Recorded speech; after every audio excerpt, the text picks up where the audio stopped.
Pour Waria ou Lorraine, Rémi ou Alexina, il est interdit de s'interdire l'accès aux soins. Pour obtenir une couverture santé optimale à tarif négocié, ils ont choisi la mutuelle communale solidaire conçue par Solimut Mutuelle de France avec leur mairie.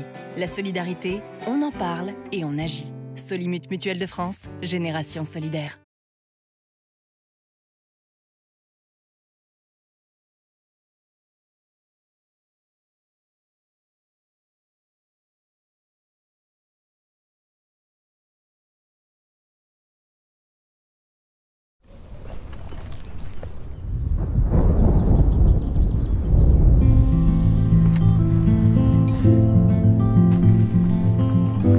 Nous sommes un lien entre les gens, un lien de confiance et de solidarité, mais aussi et surtout un lien pour aller plus loin et permettre à chacun de vivre mieux.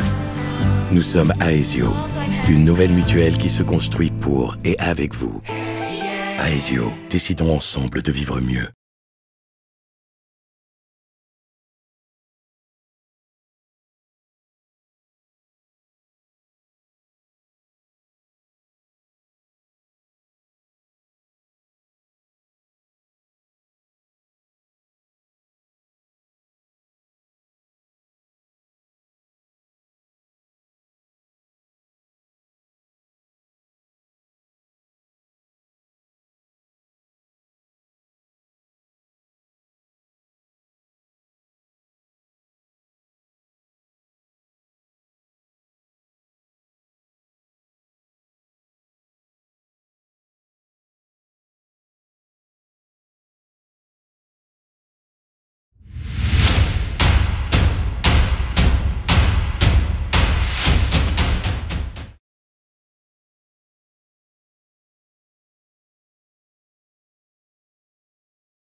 Bonjour à toutes et tous et bienvenue à cette conférence achat public.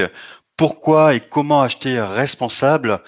Je me présente, je serai votre animateur ce matin. Je suis Fabrice Combé, je suis le responsable développement économique au sein d'ESS France, donc la Chambre française d'économie sociale et solidaire. Et je vais vous accompagner tout au long de cette conférence. Table ronde, conférence qui a été préparée par la CRES PACA et la CRES Mayotte.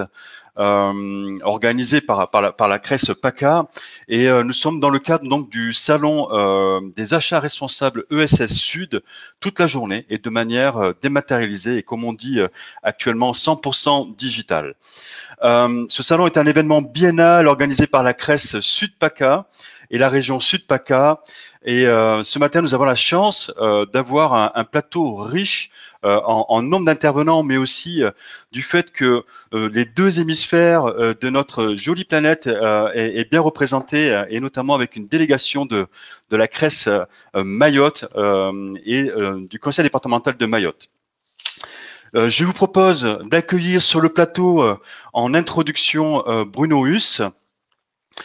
Donc Bruno Huss qui est le trésorier de la CRES PACA, mais aussi administrateur au sein d'ESS France. Par ailleurs, il est aussi le référent de la commission développement économique au sein d'ESS France. Bruno, est-ce que vous m'entendez? Bonjour. Bonjour Bruno. Écoutez, je pense que techniquement ça fonctionne. Écoutez, je vous propose de prendre la parole et peut-être de nous introduire cette conférence en posant le cadre de nos échanges. Merci de votre présentation. Ravi de nous retrouver pour ce salon et de pouvoir intervenir sur le sujet des achats responsables. Donc, aujourd'hui, il est pris en compte dans une partie des achats publics, tant dans les marchés de travaux que les fournitures et de services. Les achats responsables donnent lieu à des actions concrètes. schéma de promotion des achats socialement et écologiquement responsables, obligatoire pour les pouvoirs adjudicateurs qui dépassent plus de 100 millions d'euros par an, les clauses d'insertion, les marchés réservés à certains publics en difficulté ou aux entreprises de l'ESS, les services d'intérêt économique général, les fameux SIEG, ou encore les clauses environnementales sur le retraitement des déchets, par exemple. Les achats responsables sont d'ailleurs sur le feu de la rampe de l'actualité. Pierre Pelouzet, médiateur des entreprises, a remis à Mme Olivia Grégoire, secrétaire d'État chargée de l'économie sociale, solidaire et responsable, ce mercredi 31 mars, son rapport d'évaluation pour le développement du label Achat responsable. Cette mission d'évaluation en faveur du développement du label Relations fournisseurs et achats responsables s'est articulée autour de 3 axes prioritaires. La labellisation à large échelle des acteurs publics et privés et de leur chaîne d'approvisionnement, l'articulation avec les autres dispositifs en matière de RSE, la reconnaissance du label par l'État avec l'adaptation de sa gouvernance. Le rapport formule 39 recommandations pour accompagner le développement du label. Parmi les mesures phares, la première soulignée est l'exemplarité et l'effet d'entraînement de l'achat public, avec une ambition proposée pour l'État de viser un objectif de 80% de ses achats labellisés d'ici fin 2022. C'est avec cette même conviction de l'influence des acheteurs publics sur la promotion des achats responsables que nous avons souhaité, avec la CRES Mayotte, proposer cette conférence professionnelle. L'engagement des acheteurs publics dans les achats responsables est un puissant levier pour contribuer à la protection de notre environnement, mais c'est également la possibilité offerte aux PME de nos territoires d'accéder à de nouveaux marchés, tout en contribuant à augmenter leur engagement en matière de responsabilité sociale. Les intervenants de notre conférence mettront donc en avant leurs bonnes pratiques pour renforcer la prise de conscience des enjeux des achats responsables en matière de développement économique des territoires en région et contribuer à l'essaimage de cette pratique. Avant de leur confier la parole sous l'égide de notre animateur, Fabrice Combré, je souhaite, au nom de notre président, Denis Philippe, les remercier de leur mobilisation. Permettez-moi aussi d'adresser un message d'amitié à nos homologues mahorais, et en particulier à mon cher Ben Zegadi, dont la pratique exemplaire en matière d'achat responsable a pour notre CRES été inspirante dans la préparation de nos travaux de cette matinée. Merci beaucoup, Monsieur Hus, pour cette prise de parole. Je profite, avant de rentrer dans le vif du sujet, je m'adresse aux internautes. Vous avez la possibilité de formuler vos questions et l'équipe organisatrice nous les fera parvenir au fil de l'eau. Alors, nous avons 9 intervenants. Je ne sais pas si je vais pouvoir répondre à toutes les questions, mais n'hésitez pas en tout cas à participer de cette manière-là. On verra de quelle manière on pourra en tout cas les regrouper et soit peut-être les poser en fin de séance. Encore merci Bruno pour votre intervention. Je vous propose de changer de plateau et d'accueillir Anne-Laure Federici, donc qui est la déléguée générale du RTES. Donc le RTES, qui est le réseau des collectivités territoriales pour une économie solidaire. Donc votre réseau regroupe des collectivités qui s'engagent à soutenir l'économie sociale et solidaire. Est-ce que vous pouvez nous présenter en quelques mots le RTES et vos membres, tout simplement?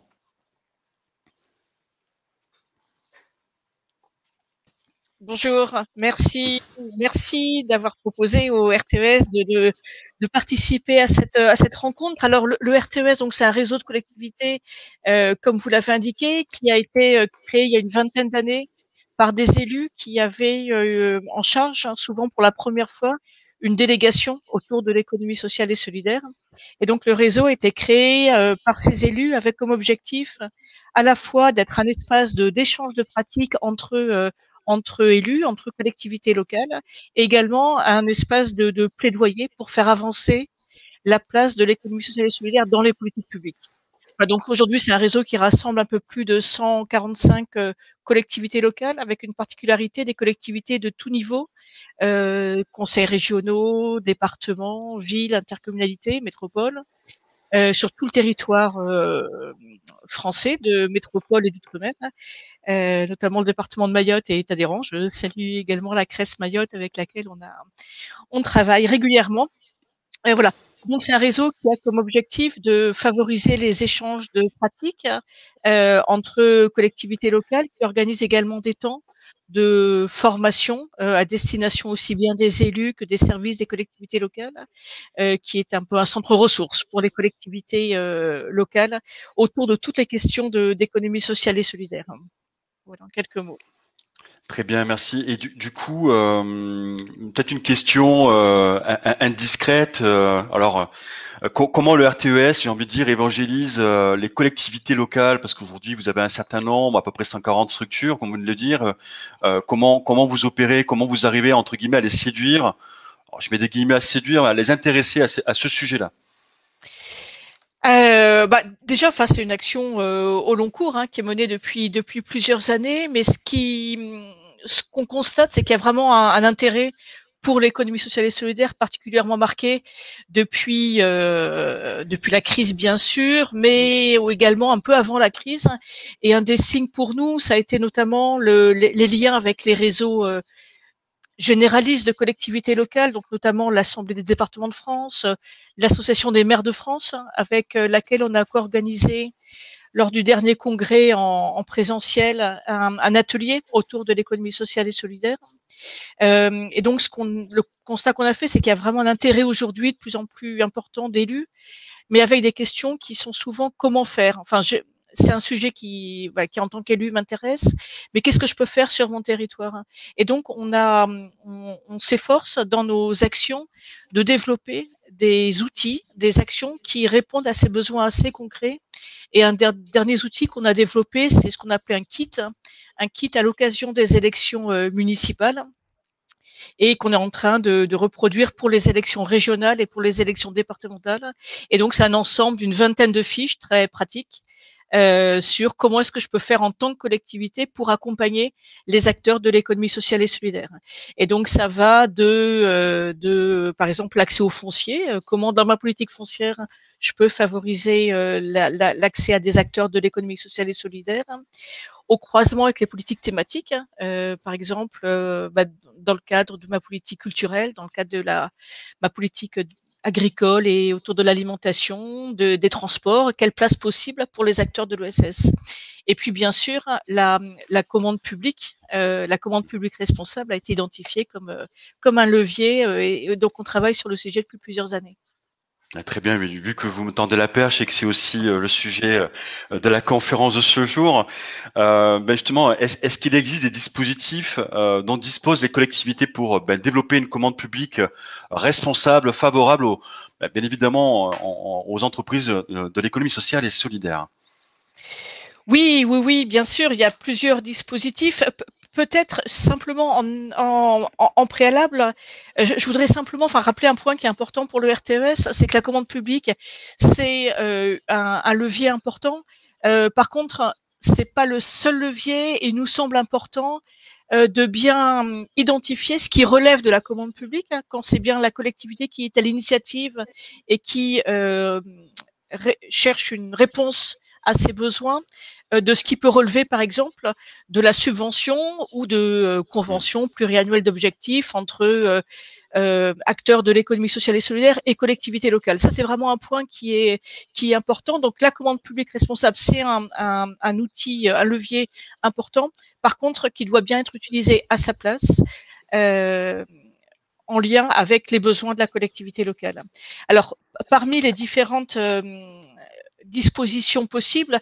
Alors j'ai une petite diapo qui doit être la 5e, celle d'après, sur les principales dispositions. Voilà.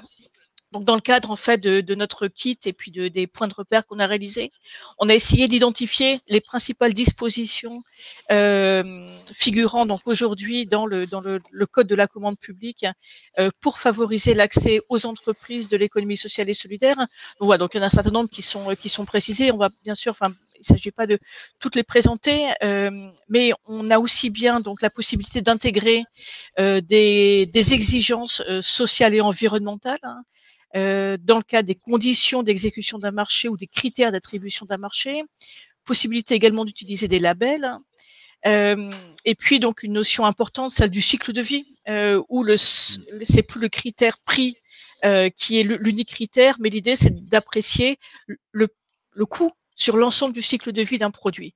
Donc ça, c'est des dispositions qui sont importantes. Il y a également plus spécifiquement pour les acteurs de l'économie sociale et solidaire la possibilité de marchés réservés, que ce soit donc des marchés réservés pour des opérateurs qui emploient des personnes handicapées ou des personnes défavorisées, ou avec des conditions plus restrictives en termes de type de marché, puisque c'est uniquement pour des marchés sociaux, culturels ou de santé, la possibilité de réserver des marchés à des entreprises de l'économie sociale et solidaire. Il y a des dispositions autour des achats innovants qui sont peut-être moins connus, mais qui nous semblent particulièrement importants, notamment parce que les acteurs de l'économie sociale et solidaire sont des porteurs d'innovation, innovation sociale et également souvent innovation et parfois aussi innovation technique, et que donc aujourd'hui il y a des possibilités dans le cadre de la commande publique de s'appuyer sur des partenariats d'innovation ou sur une expérimentation achat innovant, et qui permet vraiment de co-construire entre la collectivité et l'acteur une réponse à un besoin une réponse qui n'existe pas encore aujourd'hui à un besoin. Et puis bien sûr toutes les dispositions qui facilitent l'accès des marchés publics aux petites entreprises, aux TPE et PME, que ce soit l'allotissement des marchés, la dématérialisation, les exigences réduites en termes de chiffre d'affaires et d'ancienneté, et les dispenses de procédures qui sont pas spécifiques à l'économie sociale et solidaire, mais qui sont qui sont également adaptés pour les structures d'économie sociale et solidaire, sont autant de dispositions qui aujourd'hui montrent que le cadre réglementaire permet cette place des entreprises de l'économie sociale et solidaire dans les marchés publics. Ou peut-être, je regarde le temps en même temps. Pareil, je rappelle aux auditeurs qui n'hésitent pas, voilà, s'ils ont des questions, voilà, posez-les au fil de l'eau et l'équipe organisatrice nous les fera suivre en back office. Peut-être quelques mots sur le Spazer. Est-ce que vous pouvez nous donner un petit peu plus de détails sur ce dispositif? Je sais que vous avez et vous opérez régulièrement, on va dire, en continu. Vous prenez le pouls, voir de quelle manière il se développe sur les territoires. Est-ce que vous pouvez nous donner quelques mots sur le sujet? Oui, rapidement, parce que Bruno l'a évoqué tout à l'heure. Donc le Spazer, c'est le schéma de promotion des achats socialement et écologiquement responsables, qui a été institué dans la loi sur l'économie sociale et solidaire de 2014. Ce Spazer donc est aujourd'hui obligatoire pour les collectivités donc qui ont plus de 100 millions d'euros d'achats hors taxes par an, et ça nous semble un outil extrêmement intéressant pour que la collectivité puisse se définir une stratégie autour des achats responsables. Donc c'est un outil qui la collectivité se fixe ses propres objectifs, fixe également les modalités d'évaluation de ces achats responsables, mais ça nous semble un outil d'orientation stratégique important pour la collectivité locale, et puis surtout un outil qui permet, qui est en général, et c'est l'intérêt de cet outil, construit à la fois avec l'ensemble des directions de la collectivité locale et avec les acteurs du territoire, les entreprises du territoire, les entreprises, l'ensemble des entreprises du territoire, pour adapter au mieux les exigences de la commande publique et les capacités des acteurs du territoire. Très bien. Écoutez, merci. En tout cas, je mettais volontairement l'accent sur ce dispositif, pas en tant que tel, mais parce que de ce que vous venez de partager, c'est que on voit bien que pour une stratégie d'achat responsable, il faut une expression d'une volonté politique, une traduction, on va dire, au travers d'outils, de dispositifs, et aussi une coordination des services entre le politique et l'organisationnel, le technique, j'ai envie de dire, mais aussi un travail de terrain, c'est-à-dire une connaissance des acteurs du terrain, et c'est presque, j'ai envie de dire, c'est le triptyque gagnant d'une manière générale qui permet de faire avancer ce sujet. Tout à fait. Alors, on a essayé de synthétiser les différents leviers des collectivités locales dans le point de repère qu'on a réalisé. Donc, c'est la dernière diapo. Slide. La dernière slide, pardon, du diaporama, où effectivement la question vraiment qui est particulièrement importante, et je pense qu'on va le voir au travers des différentes interventions, c'est la connaissance des acteurs du territoire, et donc la systématisation du sourçage ou du sourcing pour pouvoir calibrer au mieux la commande publique par rapport à ce qui est possible de faire. Voilà. Autre levier, c'est bien sûr ce que permet le code de la commande publique, et donc ce qu'on a vu tout à l'heure avec les différentes clauses possibles. La stratégie de développement, donc qui a également été évoquée au travers du SPASER ou de l'agenda 21 pour des collectivités qui ne sont pas soumises à l'obligation du SPASER. Peut-être juste par rapport au SPASER, ce que j'ai oublié de préciser, c'est qu'il est normalement obligatoire pour environ 200 collectivités locales aujourd'hui, mais que bien sûr, il peut aussi être de façon volontaire utilisé comme support d'élaboration de la stratégie par l'ensemble des collectivités locales. La question de l'organisation, la question des facilitateurs, et je pense qu'on le verra aussi tout à l'heure, l'importance de s'appuyer sur des réseaux d'acteurs, sur des facilitateurs pour la commande publique, la question des achats innovants, et puis bien sûr, comme vous le rappeliez, la volonté politique qui est absolument indispensable pour pouvoir mettre en place ces démarches. Très bien, merci. Je vois une question donc de Catherine Collin. Donc je la lis telle quelle. Je trouve que le coût sur l'ensemble du cycle de vie est effectivement un dispositif important. Avez-vous des exemples d'utilisation de ce dispositif avec succès?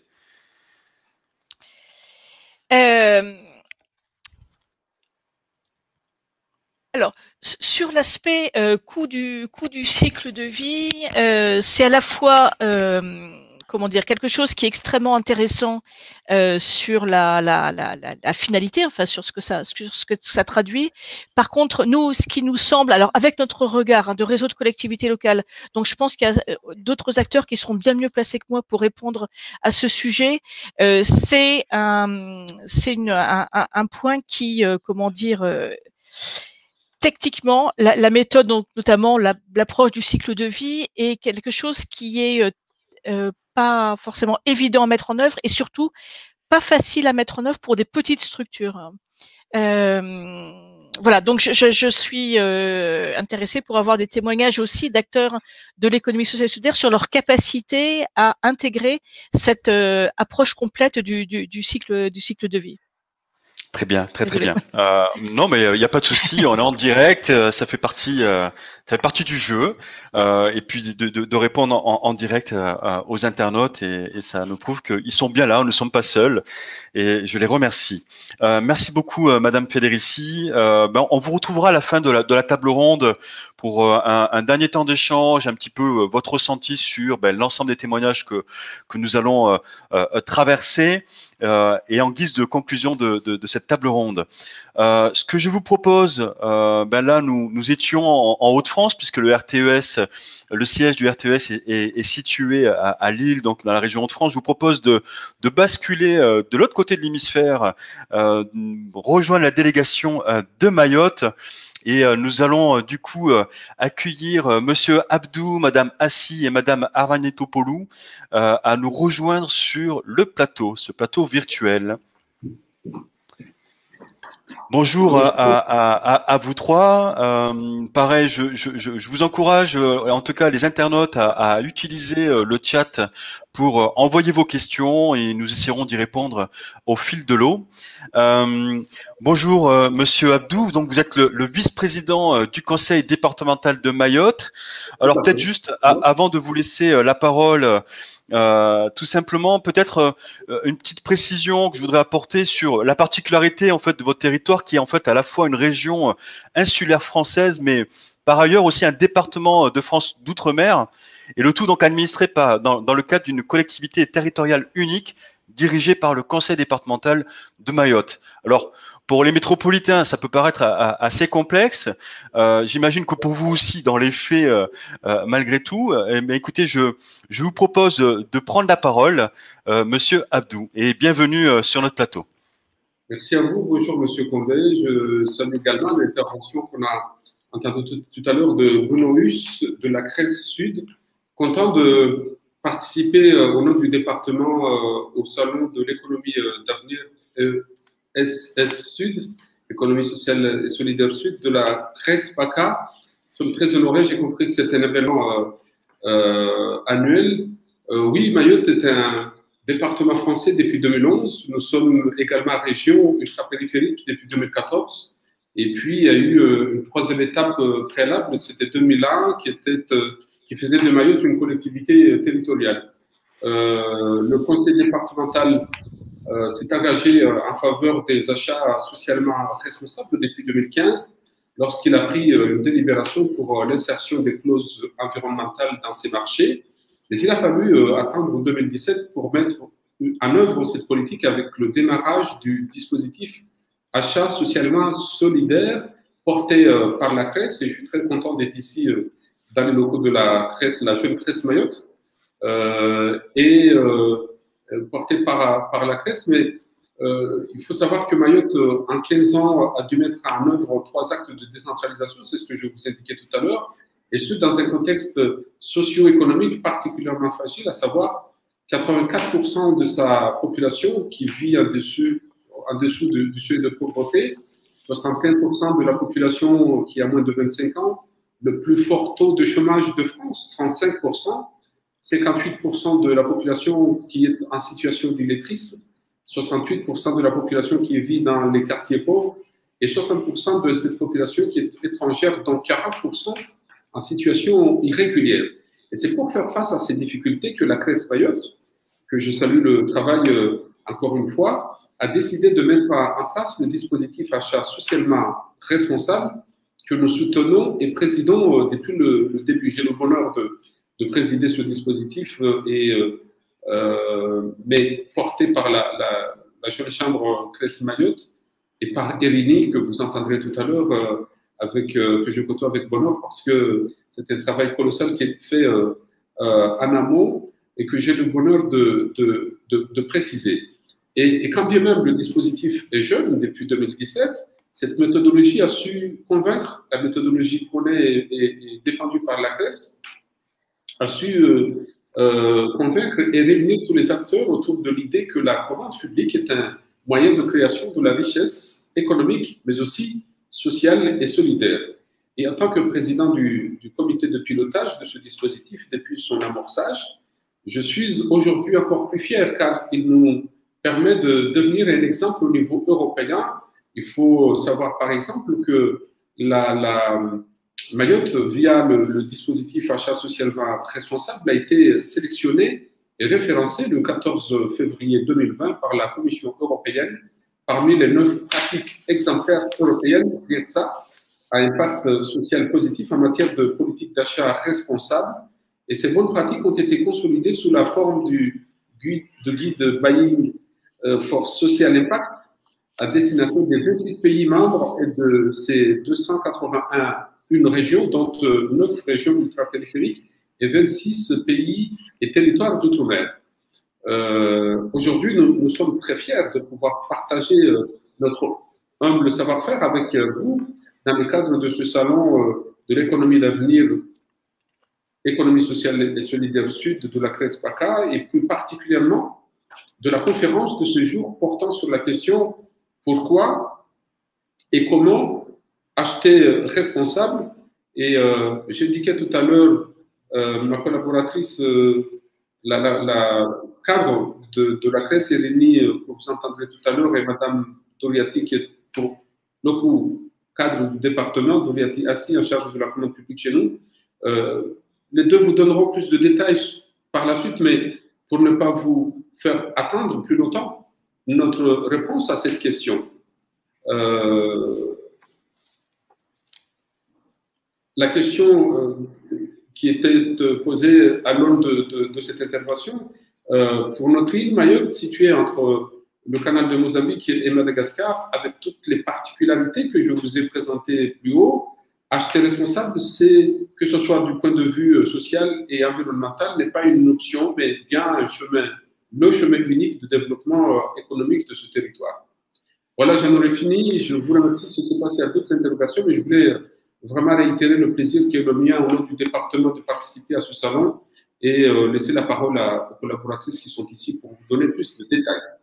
Merci à vous. Bah, écoute, merci Monsieur Abdou. Le temps que Irini certainement fasse le petit arrangement technique. En tout cas, merci pour votre intervention. On voit bien que le contexte de votre territoire est spécifique et vous avez beaucoup de défis à relever, qu'ils soient sociaux et environnementaux. Du coup, comme vous le proposiez, je vais proposer donc à Madame Assi de nous rejoindre, donc qui est la directrice des achats de la commande publique du Conseil départemental de Mayotte. Bonjour Madame Assi et bienvenue parmi nous. Peut-être une première question, est-ce que vous pouvez nous présenter votre service, peut-être une équipe avec laquelle vous travaillez au sein du conseil départemental, avant d'aller un petit peu plus loin sur les défis que vous relevez et sur l'aspect organisationnel. Très bien, merci. Bonjour, donc Madame Douyati Assi Abdallah, directrice des achats de la commande publique du département de Mayotte. On est une direction avec beaucoup d'ambition et d'effectifs assez réduits, puisque cette direction est composée fictivement de 20 personnes, mais concrètement, on n'a jamais dépassé 15 en termes d'effectifs, parce qu'on a ces spécificités de domaine juridique, on est un effectif assez féminin, très féminisé, mais avec une volonté très grande d'œuvrer pour la mise en œuvre de la délibération dont a parlé notre président tout à l'heure, effectivement qui date de 2015, une volonté à mon niveau qui date de périodes plus antérieures, mais sans appui technique patente en tout cas, et l'arrivée de la CRES à Mayotte était une aubaine pour pouvoir mettre en place les clauses. Et puis, dans la mesure où nous centralisons l'achat public au niveau du département, s'agissant de la rédaction des pièces administratives, donc naturellement, quand on souhaite mettre en place les clauses d'insertion, on se retourne vers la CRES et on concourt ensemble à la rédaction des marchés pour pouvoir définir une politique. Des fois, nous sommes force de proposition, des fois, ils nous proposent. On a vraiment énormément d'ambition que je ne pourrais pas tout détailler, mais on va revenir quand même sur certains faits marquants de notre politique et on espère encore avoir de la place et de l'opportunité d'aller encore plus loin dans ce que nous mettons en place actuellement, d'autant que le département a beaucoup de projets en termes de construction de bâtiments neufs, mais également avec les compétences régionales et compétences départementales, il y a encore moyen d'aller beaucoup plus loin par rapport à ce que nous faisons aujourd'hui. Donc, si vous voulez bien, je vais vous présenter justement le département en termes de compétences, et puis on vous présentera d'une manière un peu plus détaillée notre politique en termes d'achat socialement responsable. Donc, comme vous l'avez souligné, comme l'a souligné mon président, le département a statut unique. C'est un des acteurs majeurs de la commande publique mahoraise. Et donc, naturellement, a à cœur de contribuer pleinement à l'insertion sociale professionnelle via les clauses sociales. Et donc, à ce titre-là, je vais vous présenter nos compétences dans lesquelles nous mettons en œuvre ces clauses-là. Donc, le département assume les compétences de la région, à l'exception des lycées et la gestion des fonds européens qui restent dans le giron de l'État. Il assume également toutes les compétences de département, à l'exception des collèges qui restent aujourd'hui gérés par les services de l'État. Donc, concrètement, nous œuvrons dans le domaine de l'aménagement du territoire, dans les infrastructures de développement durable, le développement économique et l'innovation, le sport, la culture et le patrimoine, la formation professionnelle et l'apprentissage. Actuellement, nous avons en termes de travaux un programme qui n'est pas exhaustif. Ce que je vous dis là, ce n'est pas exhaustif, mais un coût prévisionnel rien que dans le programme d'opération en cours qui est estimé à 170 millions 450 000 euros dans la construction des bâtiments de la protection maternelle et de l'enfance, puisque je vous disais, nous œuvrons dans le domaine du social, donc on est en train de construire les PMI, on fait un rattrapage par rapport aux autres départements métropolitains ultramarins. Nous avons un budget de 24 410 000 euros dans la réhabilitation des bâtiments, 152 millions d'euros dans les infrastructures sportives. Là encore, on est dans une politique de rattrapage, hein, comme l'a dit le président tout à l'heure. 286 420 000 euros dans les infrastructures routières et de mobilité. Nos élus peuvent se prévaloir d'avoir changé le visage de Mayotte dans tout ce qui est route, hein, parce qu'il y a quelques temps, on avait des nids d'autruche, comme disaient certains. Maintenant, on n'a quasiment plus de nids du tout dans nos routes, alhamdoulilah, Dieu merci. Et je tiens à leur dire bravo à ce titre-là, à ma qualité de directrice de la commande publique. Donc, le conseil départemental a un budget d'achat conséquent comparé aux communes, aux syndicats et aux EPCI et souhaite naturellement faire bénéficier de cette manne aux personnes éloignées d'emploi et porte un intérêt naturel et particulier comparé au territoire métropolitain à l'achat socialement responsable. En effet, ce projet apporte plusieurs atouts pour le conseil départemental dans sa compétence en termes du social, mais également économique, puisque les régions sont dans le domaine économique, puisque à Mayotte, l'entraide est une chose qui est très naturelle, donc faire de l'entraide via les marchés publics, c'est ancré, je dirais, dans notre ADN en mahoraise. Hein. C'est également un véritable outil de politique publique permettant de combattre l'exclusion sociale. Sur le long terme, c'est un outil qui vise à associer l'insertion et la formation professionnelle, puisque nous avons la chance, en tant que région, d'avoir la compétence en termes de formation professionnelle et en tant que département, la compétence en termes de social.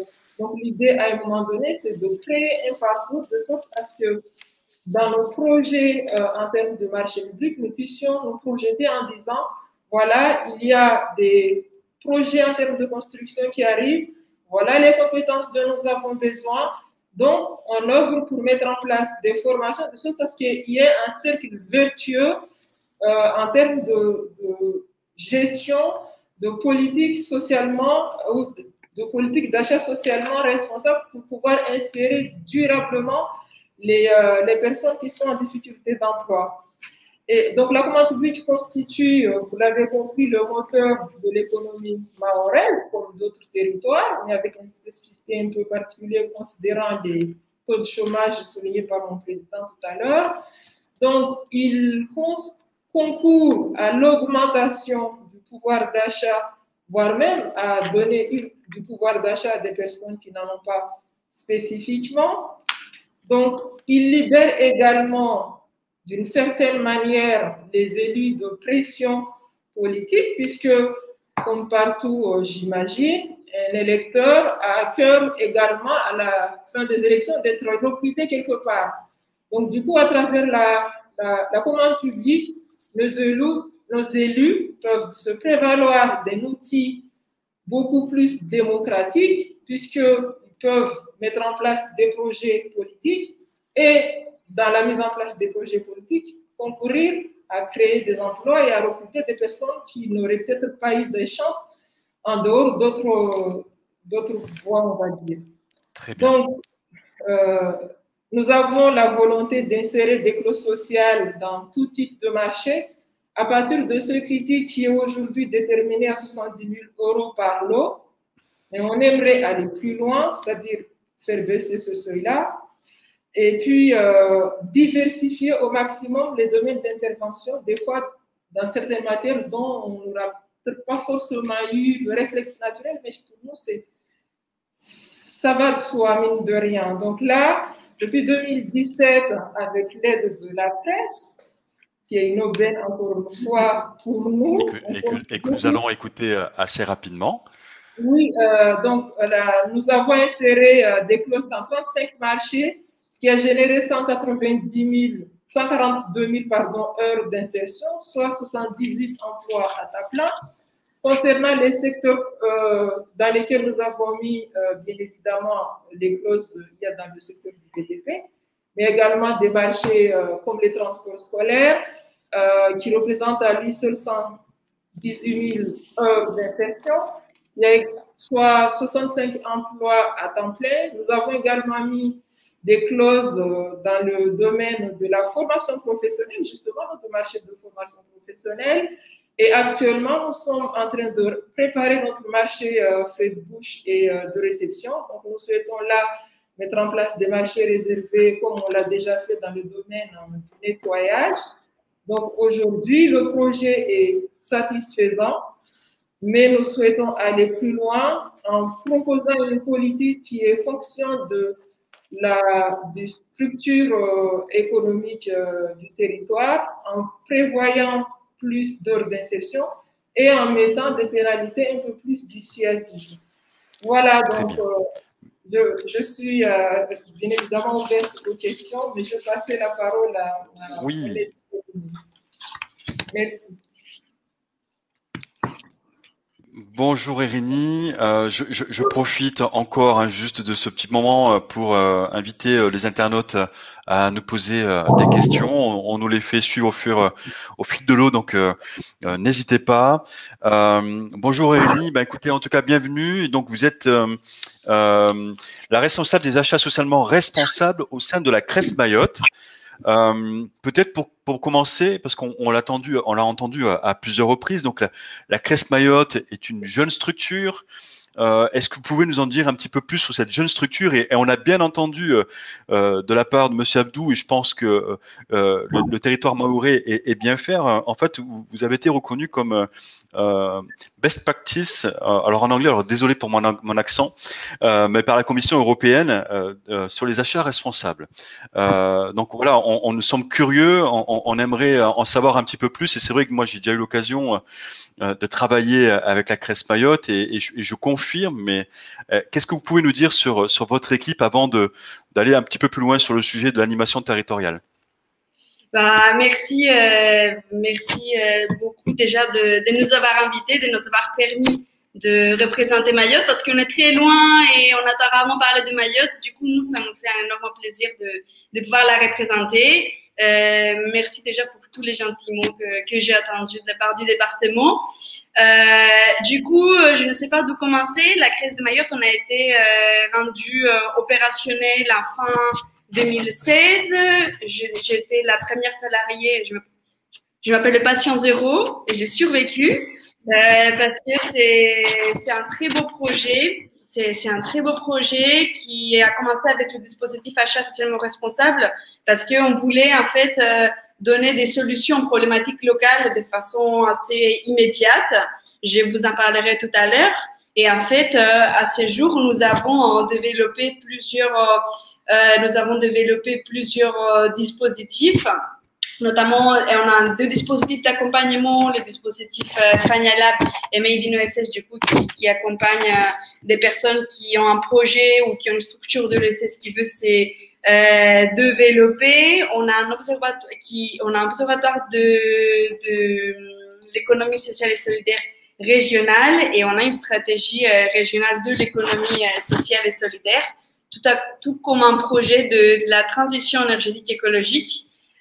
Et du coup, à ce jour, en fait, rien qu'en 2019, nous sommes en train de finaliser notre rapport d'activité 2020. Nous avons accompagné 90 porteurs de projets, ce qui a permis de pérenniser 176, c'est ça, emplois. Et voilà. Peu importe combien je parle, je peux passer des heures et des heures. mais nous sommes assez fiers de pouvoir travailler pour ce territoire.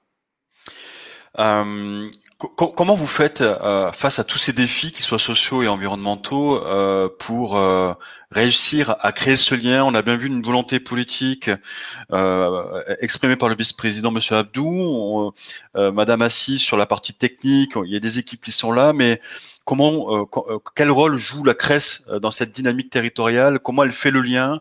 Est-ce qu'elle fait du repérage sur le terrain pour identifier, on parlait de porteurs de projets, comment elle s'y prend? Est-ce qu'il y a une méthodologie que vous avez mis en place qui est spécifique à votre territoire et qui pourrait peut-être être duplicable sur d'autres territoires?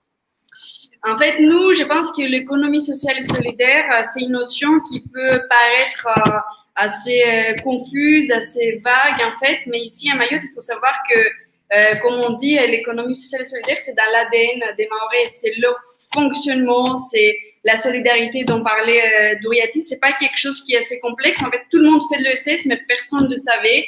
En 2017, 16-17, on parlait de l'ESS et les gens ne comprenaient pas du tout, ne connaissaient pas du tout. Mais je pense qu'au fil des années, au fil des dispositifs qu'on est en train de mettre en place, où on promet la proximité. Par exemple, là, on a des pôles stratégiques en fait dans chaque interco, parce qu'on est tout, pour ne pas être vraiment basé dans la capitale de Mayotte, on essaie de décentraliser nos services et avoir des pôles de l'ESS dans chaque collectivité pour pouvoir sensibiliser les populations qui font de l'ESS, pour pouvoir faire réseau.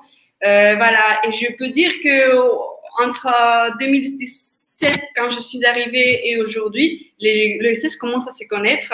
On a même fait une chanson sur l'économie sociale et solidaire qui s'appelle « L'union fait la force ». Et du coup, ça permet de pouvoir sensibiliser le plus grand public. Alors, il y a moyen. Est-ce qu'il y a moyen d'entendre à un moment cette belle chanson? Est-ce qu'il y a un lien ou est-ce que vous avez envie de nous la chanter juste quelques secondes? C'était pas prévu, mais. Je peux te l'envoyer si tu veux. Peut-être ça peut passer. Allez, on la diffusera, on essaiera de la diffuser sur le site de la CRES PACA qui organise le salon ESS Sud. Peut-être, juste avant de terminer, pour que vraiment les internautes et les participants comprennent vraiment la force de frappe de la CRES, il me semble que dans votre équipe, alors vous êtes une équipe de 3 personnes sur le volet ASR, alors achat socialement responsable, excusez-moi, vous êtes sur un peu des logiques d'économie d'effectuation, c'est-à-dire que vous allez développer avec ce qu'il y a sous la main ou ce que vous constatez et vous allez avec les ressources et les moyens que vous avez travailler. Je pense au travail que fait Julien qui est chargé d'affaires notamment et qui lui fait un vrai travail de terrain où il va identifier les besoins, les attentes et les faire valoir, les montrer à la collectivité territoriale et voir de quelle manière on pourrait même monter des marchés pour faire travailler ces porteurs de projets. Est-ce que vous pouvez nous en dire un petit peu plus, Irénie? Oui, en fait, nous, notre méthodologie qu'on fait en fait depuis 2000, c'est un peu la méthodologie de la CRES de manière générale et du dispositif, c'est de connaître les acteurs. Et du coup, nous, en fait, on travaille beaucoup avec les structures d'insertion par l'activité économique, qui sont des structures, je pense que elles sont nécessaires partout sur le territoire, mais ici, au vu des problématiques locales, le fort taux de chômage, la précarité qui existe sur le territoire, elles ne sont pas juste nécessaires, elles sont vitales. Et en fait, on travaille de près avec toutes ces structures. On connaît les offres, les biens et les services qu'elles proposent. Et comme ça, en fait, nous, on peut, en travaillant de près avec les collectivités, lorsqu'elles nous disent, moi, j'aimerais bien faire un marché réservé ou j'ai un marché dans tel secteur, par exemple, tout ce qui est gestion des déchets, ou là, frais de bouche, donc on a parlé d'Oriati, on essaye de consulter les structures d'insertion par de biais des réunions de sourcing dont on a parlé le RTS tout à l'heure, pour concevoir des marchés sur mesure. Et après, en dehors de ça, on essaye de mettre en place une animation territoriale qui permet aux acheteurs publics de rencontrer les structures d'insertion. Déjà, avant, on avait fait il y a 2 ans des espressos, des speed meetings entre les acheteurs publics et les SIAE. Et l'année dernière, malgré la Covid, on a réussi à faire l'IAE Tour. Ça veut dire qu'on a loué un bus, on a mis plusieurs acheteurs publics dans le bus et on a organisé avec les structures d'insertion une tournée avec 4-5 spots où les structures d'insertion proposent les biens et services, elles montrent les biens et services qu'ils proposent. Et tout de suite, les acheteurs publics commencent vraiment à voir le travail de terrain qui est fait par ces structures. Voilà. Bah, écoutez, en tout cas, je trouve que ce modèle-là est riche. On voit l'intérêt de faire se rencontrer l'offre et la demande et sur le terrain. Souvent, c'est ce qu'on peut reprocher. Alors, beaucoup de collectivités, et je pense que Anne-Laure Fédérici nous le confirmera, elles sont dans ces logiques de sourcing. De plus en plus, en tout cas, il y a un intérêt qui va dans ce sens-là. Peut-être pour conclure, parce que je vois le temps qui passe et qui est notre ennemi de ce matin, peut-être quelques mots sur des clauses environnementales, parce que c'est aussi un défi. On a parlé de l'aspect social, mais vous êtes quand même, pour rappel, une île avec une superficie relativement étroite, petite, je sais pas comment il faut dire, mais justement la gestion des déchets. On parle d'économie circulaire. Quelles sont les actions ou les clauses que vous mettez en place à Mayotte? En fait, du coup, nous, on est parti sur le côté clause sociale dans un premier temps parce que sous forme de conditions d'exécution, quand on en a parlé tout à l'heure, c'est quelque chose qui est assez simple en fait. Après, il faut juste être un bon lien entre les différents acteurs pour les mettre en place. Concernant les clauses environnementales, les chantiers, il est beaucoup plus complexe parce qu'il y a une réglementation beaucoup plus diversifiée et contraignante. Et en fait, depuis un moment, on voulait commencer à intégrer des clauses environnementales dans les marchés. Sauf que ce n'est pas aussi simple que les clauses sociales parce qu'il faut bien voir qu'est-ce qui est possible. On peut pas, nous, un territoire insulaire, comme tu l'as dit, d'une superficie de 376 mètres carrés, de faire tout ce qu'on fait à métropole. Déjà, on importe tout. Du coup, en fait, l'année dernière, on a fait plusieurs groupes de travail avec des collectivités, des bureaux d'études, des entreprises, l'électricité de Mayotte et d'autres institutions qui se connaissent dans le secteur pour concevoir un guide des clauses environnementales sur mesure pour Mayotte qu'on commence petit à petit à mettre en place, sachant que la CRES de Mayotte est devenue en fait relais unique pour les différents acheteurs publics. On s'est dit qu'on peut se servir de cet outil pour insérer aussi des clauses environnementales qu'on commence très doucement à intégrer. Très bien, merci beaucoup. Alors, on va être obligé d'arrêter là. Malheureusement, c'est super riche d'écouter les intervenants du côté de Mayotte. Alors, pour plus d'infos, vous avez un site internet sur lequel on peut certainement se référer. Et n'hésitez pas en tout cas à les contacter si vous avez des questions ou à continuer à poser des questions en appuyant sur le bouton questions et commentaires sur votre interface. Je remercie la délégation et je referme ce plateau mahorais. Et je vous propose de revenir donc côté région Sud PACA, où je vais accueillir sur ce plateau Sabrina Yafsa, donc qui est la chef de service adjointe de la direction de la commande publique et des achats du Conseil régional de PACA, qui sera en binôme ce matin avec Clotilde Lecaux, donc qui est l'acheteuse assistante du service achat du Conseil régional de PACA. Bienvenue à toutes les deux. Bonjour. Peut-être pour commencer, même question que j'ai pu poser à Madame Massy tout à l'heure, juste pour qu'on puisse comprendre, parce que c'est vrai que l'on vient de parler et d'échanger avec une petite collectivité, même si elle avait une double casquette, on reste sur un territoire assez restreint. Quand on parle de la région PACA et quand on parle d'un service achat, comment c'est organisé? Comment ça s'organise en termes de services, en termes d'effectifs? Et après, on reviendra un petit peu plus loin sur les actions que vous portez. Alors, bonjour, merci de nous avoir conviés à participer à cette table ronde.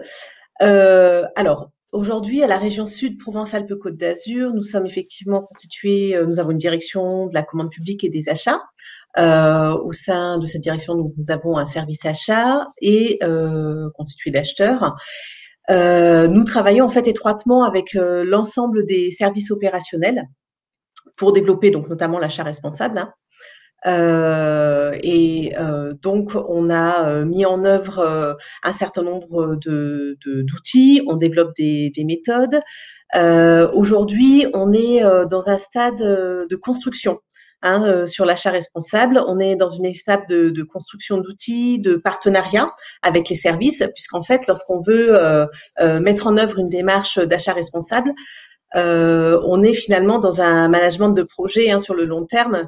C'est un projet complètement transversal à la collectivité, avec des objectifs qui nous sont assignés, des indicateurs que l'on doit suivre. Alors, peut-être de manière un peu plus précise sur ces objectifs et ces indicateurs, comme ça a été dit auparavant, on a donc des schémas qui sont aujourd'hui obligatoires en termes d'achat responsable. La région Sud Provence-Alpes-Côte d'Azur a donc adopté un schéma dès 2017, donc le schéma pour la promotion des achats responsables. Donc on a un certain nombre d'objectifs qui nous sont fixés, 4 objectifs, peut-être qu'on reviendra juste après précisément sur ces objectifs, avec des indicateurs qui sont à suivre, des indicateurs chiffrés. Et aujourd'hui, tout l'enjeu est de travailler étroitement avec les services et les partenaires extérieurs également pour mener à bien ces objectifs et les atteindre. Du coup, pour juste rebondir sur ce que vous venez de dire, de quelle manière vous arrivez à créer ce lien justement avec les acteurs au sens large? Je pense pas qu'aux entreprises de l'ESS, mais plus largement les acteurs économiques de votre territoire. On parlait tout à l'heure de phase de sourcing ou de sourçage. Comment vous faites de votre côté au niveau pratique? Alors, juste dans un premier temps, pour rebondir sur le fait qu'effectivement, on est sur un périmètre un peu plus large que celui de l'ESS. Oui, je confirme, parce qu'en fait, on a pour ambition dans ce schéma de prendre en compte tous les enjeux environnementaux et sociaux dans l'ensemble de nos achats. Et ce schéma vient s'inscrire en cohérence avec les autres schémas relevant du domaine économique. Donc, on est bien sur les 3 piliers du développement durable. Donc c'est un peu plus large que l'ESS. Sur les partenariats à nouer, donc on travaille effectivement sur du sourcing en amont des achats, mais donc ça passe par une très bonne connaissance du tissu économique et des acteurs de l'ESS. Sur ce plan, effectivement, des améliorations sont à apporter. On réfléchit actuellement à améliorer en fait nos échanges avec les opérateurs de l'ESS pour mieux comprendre leurs activités, mieux les connaître, et puis qu'eux aussi également puissent mieux appréhender en fait la commande publique. Du coup, quand vous parlez des acteurs économiques, on parle bien, je pense, des têtes de réseau pour avoir une vue un petit peu plus peut-être proche de ce qui se passe sur le terrain, sans forcément qu'on soit sur du one shot. Même si le sourcing est fait pour rencontrer les acteurs au plus près du terrain, j'imagine que c'est les têtes de réseau dont vous parlez. Effectivement, il y a le sourcing pour des besoins spécifiques. On va s'adresser, on va être à la recherche d'entreprises plus particulièrement, mais par contre, en matière de connaissance du secteur, on va plutôt s'adresser à des têtes de réseau pour pouvoir créer des partenariats, travailler avec eux plus étroitement et échanger et puis se nourrir mutuellement. En termes peut-être d'insertion sociale, je vais peut-être laisser Clotilde aussi expliquer le travail qui est réalisé en lien avec les facilitateurs. Oui, c'était ça aussi. Bonjour. Du coup, oui, c'était par rapport aussi au réseau externe qu'on a avec les facilitateurs de la région. Donc clairement, il y a un réseau sur tous les plis de la région qui travaillent avec nous sur les marchés en fonction des territoires des marchés. Et c'est vrai que eux ont une connaissance vraiment opérationnelle de ce qui se passe, une connaissance terrain. Ils savent très bien ce qu'ils ont comme type de besoin et comme compétences disponibles sur le territoire. Donc nous, on est vraiment beaucoup en relation avec eux parce que comme la collectivité de Mayotte, on essaye d'insérer des clauses d'insertion sociale dès qu'on peut sur nos marchés. Donc, on essaye justement que ça se fasse dans les deux sens, c'est-à-dire, enfin, dans les deux sens même, dans tous les sens, au final, c'est de sensibiliser les services opérationnels de la région pour que eux aussi puissent nous dire, bon, on a identifié ces marchés, on pourrait insérer une clause sur ce marché à chaque nouvelle demande d'achat. Nous, au sein de la région, au niveau du recensement, chaque année, regarder ce qu'on a et se dire, bon, peut-être ces marchés en fonction de la durée du marché, en fonction du coût, est-ce qu'on pourrait insérer une clause en fonction de l'objet aussi, mais justement là on est en train d'essayer d'élargir tout ça et pas seulement se contenter des marchés de nettoyage et de travaux. On essaie vraiment d'élargir la formation au service espace vert. Et du coup aussi, dans l'autre sens, c'est-à-dire aller voir directement les plis et les facilitateurs et leur dire, bon, est-ce que vous avez des besoins spécifiques ou est-ce que vous avez des compétences spécifiques auxquelles on pourrait peut-être répondre et on pourrait justement faire quelque chose avec nos marchés et nos besoins pour cette année. On essaie de faire un peu dans tous les sens pour interagir envers tout le monde et avec tout le monde et que ce soit productif. Très bien. Et du coup, peut-être dans les dernières questions, pardon, comment vous faites, vous, en interne, pour sensibiliser vos acheteurs sur ces questions, j'ai envie de dire RSE, mais aussi, on parle de clause sociale. Est-ce que vous avez des formations continues? Est-ce que comment vous opérez? Alors, comme on l'a dit juste avant, donc déjà du fait des indicateurs à suivre, on est en interaction constante avec les services. Après, forcément, développer cette démarche, c'est accompagner la montée en compétences des acheteurs. Et donc, on a constitué un groupe de travail spécifique qu'on anime en continu. On développe une boîte à outils en fait à destination des acheteurs pour mettre à leur disposition différents outils pour leur permettre eux d'identifier les leviers qui peuvent être activés en fait en termes d'achat responsable, que ce soit en fait des clauses, des spécifications techniques à intégrer dans les marchés ou des critères de notation. Voilà, on est à leur disposition aussi pour répondre à leurs questions. Et puis, on a mis en place aussi, alors en termes de suivi pour les indicateurs, on a mis en place un outil qui est la fiche achat responsable. Peut-être que Clotilde peut nous expliquer en 2 mots l'objectif de cette fiche. Tout à fait. Du coup, on a créé la fiche achat responsable. Donc, c'est une fiche qui est à joindre à chaque nouvelle demande d'achat, donc au DCR, au dossier consultation des entreprises.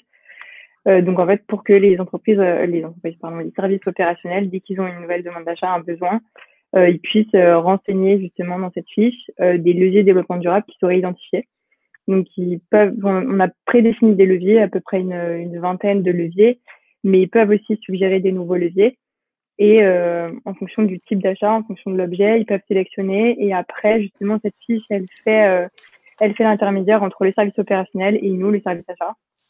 Et le service du scope, donc du coup de la commande publique, pour mettre un peu tout en relation et qu'on arrive à justement insérer des leviers, des critères et des clauses dans les marchés. Très bien. Peut-être juste avant de conclure sur votre intervention, est-ce que vous avez quelques chiffres peut-être à nous communiquer sur la part des achats responsables ou peut-être des indicateurs sur vos projections, ce que vous souhaiteriez et c'est tout à votre honneur de dire on avance, on essaie, on n'est pas peut-être pas parfait, mais on se perfectionne en avançant, j'ai envie de dire. Est-ce que vous avez des éléments peut-être à nous partager? Oui, effectivement, on n'est pas parfait, mais on essaye de tendre vers la perfection. En tout cas, on développe des outils et des méthodes nous permettant de mieux suivre ces questions d'achat responsable. Ce que l'on peut vous dire, c'est que la région s'est fixée comme objectif d'atteindre un seuil de 70% de ses marchés en 2022, répondant à l'un des 4 objectifs du schéma. Donc, on n'a pas cité les objectifs du schéma, mais c'est favoriser la transition énergétique, mieux prendre en compte les impacts environnementaux dans nos achats, lutter contre le réchauffement climatique et puis favoriser l'intégration sociale et professionnelle des personnes éloignées de l'emploi. Donc, on a déjà cet objectif qui est affiché. Aujourd'hui, on travaille, on n'a pas de résultats à mi-parcours à vous présenter puisqu'on travaille à la compilation des données.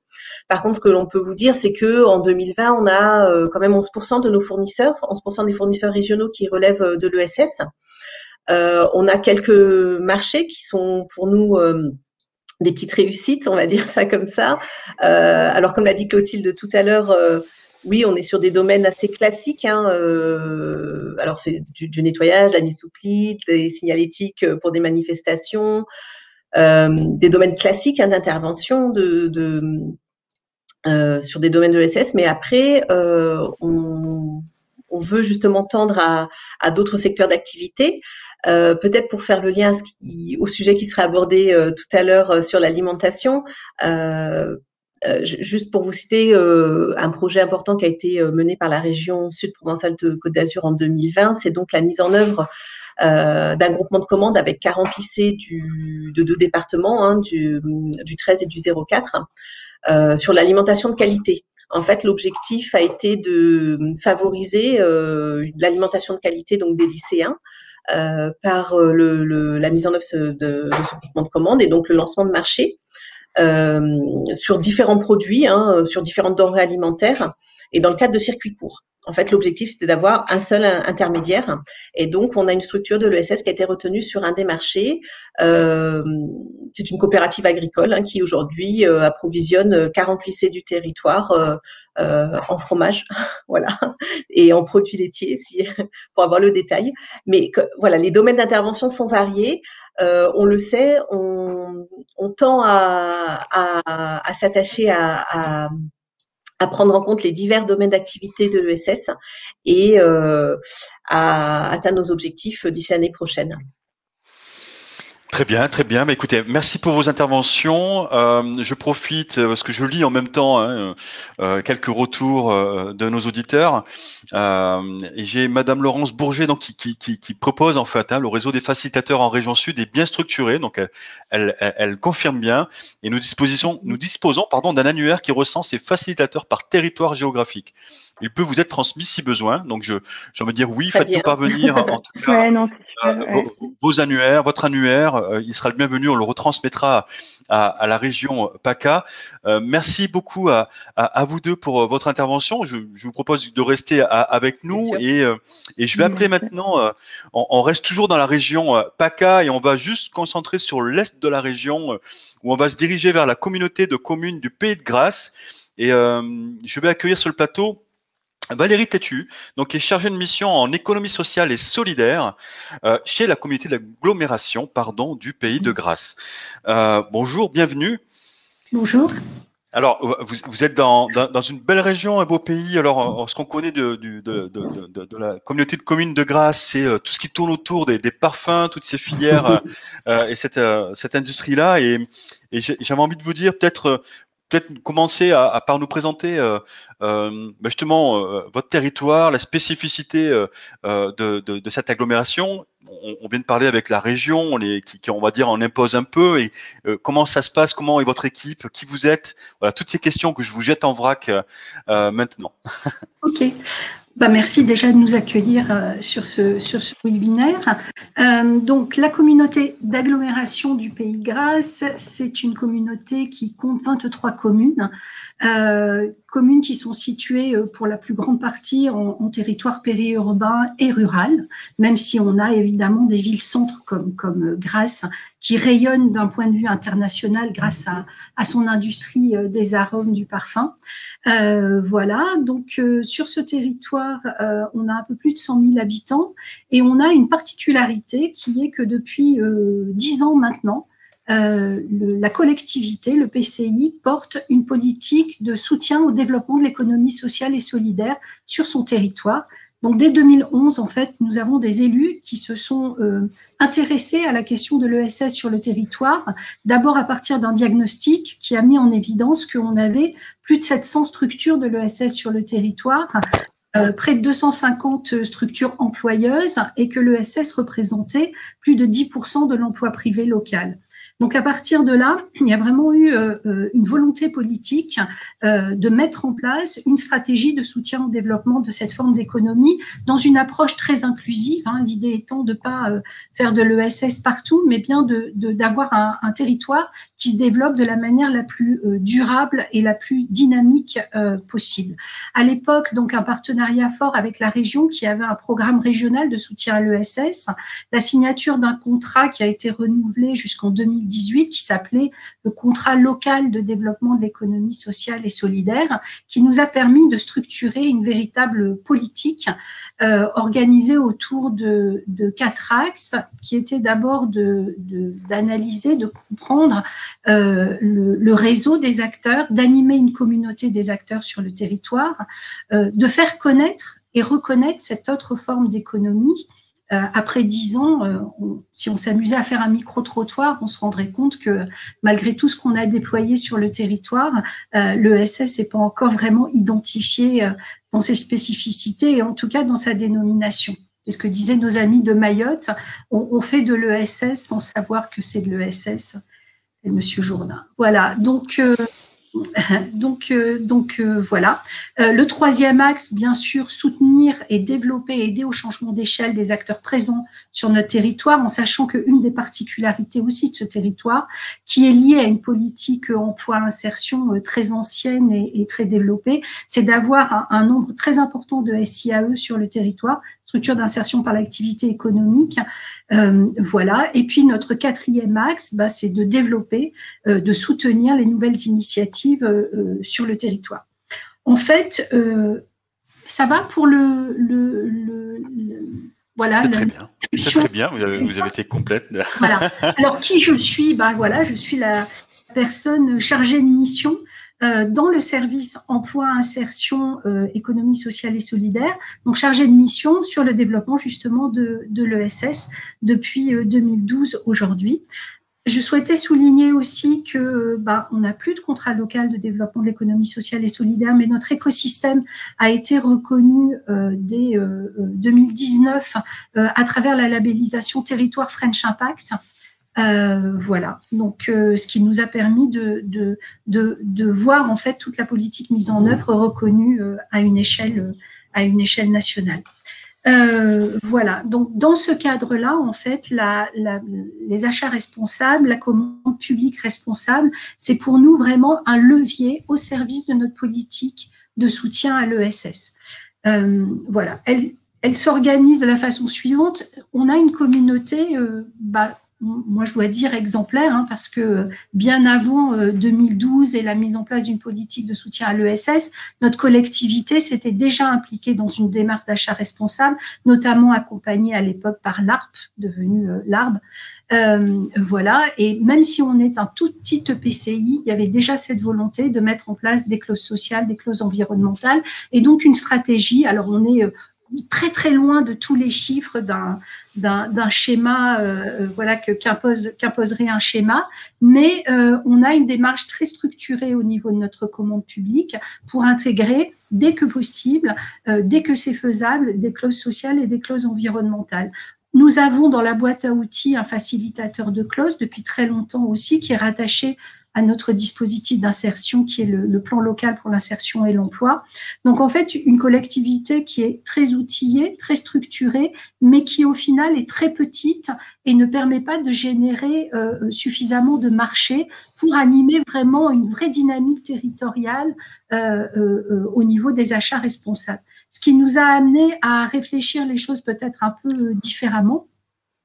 Et puis à se dire que il y a notre collectivité, il y a d'autres collectivités sur le territoire qui peuvent s'inscrire dans des démarches d'achat responsable. Je parlais des 23 communes, mais pas que, on a des acteurs publics aussi. Et puis on a les entreprises privées qui sont inscrites, quand elles le souhaitent, dans des démarches de RSE aujourd'hui, et créer des partenariats, des synergies à travers les achats responsables entre acteurs de l'ESS et entreprises classiques. Pour nous, c'est vraiment un pari gagnant-gagnant, et ça s'implique totalement dans notre vision en fait de soutien à l'ESS, de politique inclusive de l'ESS. Donc voilà. Donc pour ce faire, on s'est doté aussi d'un certain nombre d'outils qui sont aujourd'hui pas super dynamiques parce que voilà, on est peu nombreux au sein de la collectivité, mais on a depuis quelques semaines un intérêt déclaré fort de la CCI pour venir travailler avec nous sur ces questions. Et en fait, on s'est doté d'une plateforme. Sur cette plateforme, alors je ne sais pas où est la slide, vous la voyez? Elle va revenir. Alors, je ne vais pas vous amener sur le site, je vous ai simplement mis le lien qui pourra être partagé par ailleurs. Mais donc, sur cette slide, en fait, donc on s'est doté d'une plateforme sur le site de la communauté d'Aglo, et je vous ai mis le lien de cette plateforme. Et sur cette plateforme, en fait, on retrouve une vidéo qui a été co-construite avec des techniciens en interne qui s'intéressent à la commande publique, et puis des acteurs privés, des entreprises privées en acteur et des acteurs de l'ESS, qui est en fait une espèce de support de com pour halte aux idées reçues et pour encourager en fait les acheteurs, qu'ils soient publics ou privés, à s'intéresser et à s'engager dans une démarche d'achat responsable. Parce que généralement, on a très peur, enfin moi, pour avoir travaillé sur la métropole de Nice à l'époque, qui n'était pas une métropole, je sais que les achats étaient très, très frileux à s'inscrire dans des démarches d'achat responsable parce qu'ils ont toujours peur du marché infructueux, ils ont toujours peur des attaques qu'il pourrait y avoir. Donc, du coup, on manie ça avec beaucoup de prudence et puis en maniant avec beaucoup de prudence, au final, on ne fait pas. Donc, aujourd'hui, on sait que de plus en plus, les services achats sont de plus en plus en confiance sur ces thématiques. Mais là, l'idée, c'était de dire à partir de l'expérience de terrain, il y a les vraies fausses idées, donc halte aux fausses idées. Et voilà, nous, on fait, même à notre petit niveau, mais on fait et voilà comment on peut faire. Donc, voilà, on s'est doté de cette vidéo. Et puis, bien sûr, ce fameux sourcing dont tout le monde a parlé depuis tout à l'heure, en fait, nous, il se matérialise par un petit annuaire. Alors, c'est bien sûr petit, hein, c'est à notre échelle. Mais voilà, où on recense en fait les acteurs de l'ESS qui sont en capacité et en volonté de s'inscrire dans des démarches d'achat responsable. Voilà. Et pour finir, une dimension aussi qu'on tente d'accompagner, qui est la professionnalisation des acteurs de l'ESS, parce que c'est pas tout de créer un contexte qui favorise en fait le lancement de marchés avec des clauses, mais il faut aussi, ou de marchés réservés, mais il faut aussi qu'on ait des acteurs qui soient en capacité de répondre. Et donc là, les adhérents de la CRES ont des accompagnements. Le DLA peut servir aussi, dispositif local d'accompagnement, peut servir aussi à accompagner la professionnalisation. Voilà.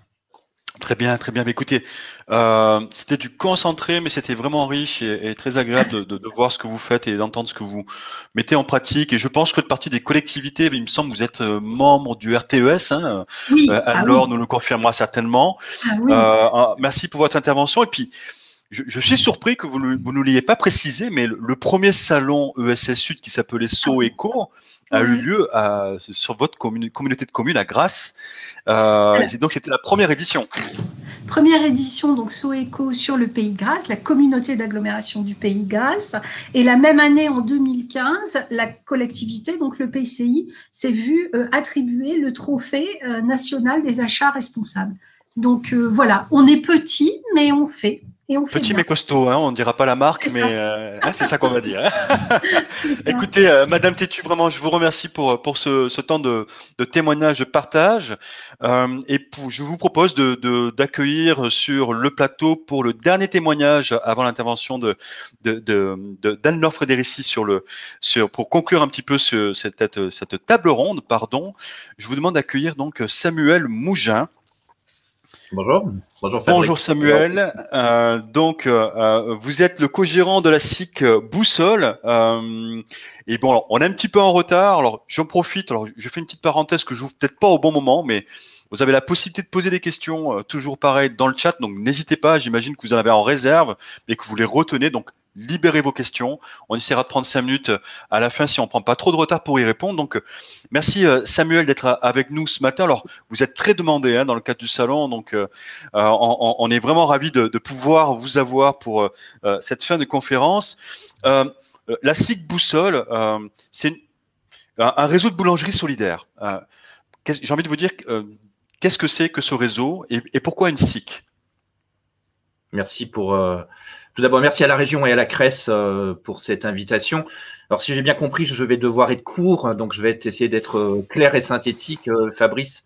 Mais je vais peut-être bouleverser le protocole, si vous me le permettez, puisque vous nous avez conviés à une conférence « Pourquoi et comment acheter responsable ?» Et j'ai envie de changer finalement le titre de cette conférence et de l'appeler « Comment et pourquoi et comment produire responsable pour les achats publics ?» En toute transparence, ça sera beaucoup plus facile pour moi pour introduire notre présentation. Alors, je vous libère. Vous me le permettez. Donc avec Benjamin Borel, depuis bientôt 10 ans, nous sommes impliqués dans un projet centré sur l'insertion par l'activité économique, un projet dénommé Pain et Partage, implanté à Marseille. Arrivant dans cette histoire, j'ai presque envie de dire dans cette aventure, nous sommes appropriés le projet, nous l'avons fait évoluer, nous l'avons fait muter. Et j'ai presque envie de dire qu'au final, nous l'avons un peu façonné à l'image du pain qui sort de nos fournils, façonné à notre image. Ce travail nous a permis de caractériser ce qui était une boulangerie solidaire dénommée Pain et Partage autour d'une fonction de production d'un pain bio, local et solidaire auprès des acteurs de la restauration collective. Au final, d'un projet qui était modeste, intimiste sur le territoire marseillais, on a voulu y donner une dimension beaucoup plus transversale, plus entrepreneuriale, plus citoyenne, avec des impacts au final du champ à l'assiette. Et pour réussir ce challenge, on a créé une nouvelle entité, effectivement, sous format coopératif, dénommé Boussole, qui aujourd'hui a cette ambition d'avoir une logique d'essaimage, de travailler au développement du concept pain et partage dans une logique de franchise qu'on peut qualifier de franchise solidaire, avec d'autres boulangeries qui existent à l'échelon national, à savoir Montpellier, Calais, Bordeaux et bien évidemment Marseille. Peut-être un scoop que je vais partager avec vous, Fabrice, et avec les participants, et pourquoi pas une boulangerie pain et partage à Mayotte. Pourquoi pas? Enfin, en tout cas, les propos de nos confrères de Mayotte m'ont donné envie. Alors, vous l'aurez compris, on produit responsable.